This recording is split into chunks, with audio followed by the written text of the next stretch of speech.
Me Brahima Soro, membre du collectif des avocats des détenus pro-Soro, a dénoncé jeudi des arrestations et détentions arbitraires, évoquant le cas de l'aide de camp de l'ex-président de l'Assemblée nationale Guillaume Soro, Herman Koné, dont les avocats n'ont aucune nouvelle. Au nom du collectif, je profite de cette occasion pour dénoncer la poursuite, des arrestations et détentions arbitraires auxquelles nous assistons dans ce dossier, a déploré M. Soro, qui répondait à des questions de 3 organes de presse dont Alerte Info. Il a dénoncé l'interpellation de Zebré Adama, petit frère de Zebré Souleymane, proche supposé de Guillaume Soro, de Fabrice Kofi Boef Fotano, enlevé le 29 janvier, et le chef de bataillon Herman Koné, interpellé le 07 février. Ces avocats sont empêchés de rentrer en contact avec ces personnes et n'ont aucune nouvelle de leurs clients, a fait savoir Me Brahima Soro. Ces agissements sont indignes de l'état de droit que la Côte d'Ivoire prétend être, a dénoncé M. Soro. Selon lui, M. Zebré serait entre les mains de la gendarmerie nationale, M. Koné serait détenu au camp commando de Koumassi, sud Abidjan, et M. Tano serait entre les mains de la DST, direction de la surveillance du territoire, qui dément le détenir.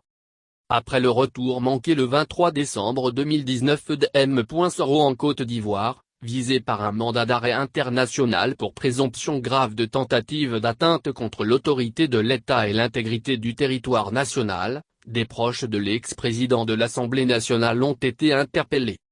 Les avocats des détenus pro-Soro, poursuivis entre autres pour diffusion de fausses nouvelles et atteinte à l'autorité de l'État, vont pouvoir introduire des demandes de mise en liberté provisoire après les premières auditions mardi, a indiqué Me Brahima Soro, membre du collectif des avocats des inculpés.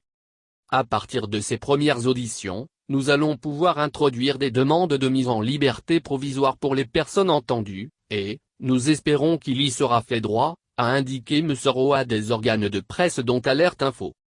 Mardi, Koné Kamaraté Souleymane Dissoul Toussoul, Alain Lobognon, Kanigui Soro, Tefour Koné, Félicien Sekongo, Simon Soro, Kamara Loukiman, Soumaïla Yao, Marc Ouattara, Soumaoro Kando, tous des pro-Soro, avaient été convoqués pour leur interrogatoire sur le fond.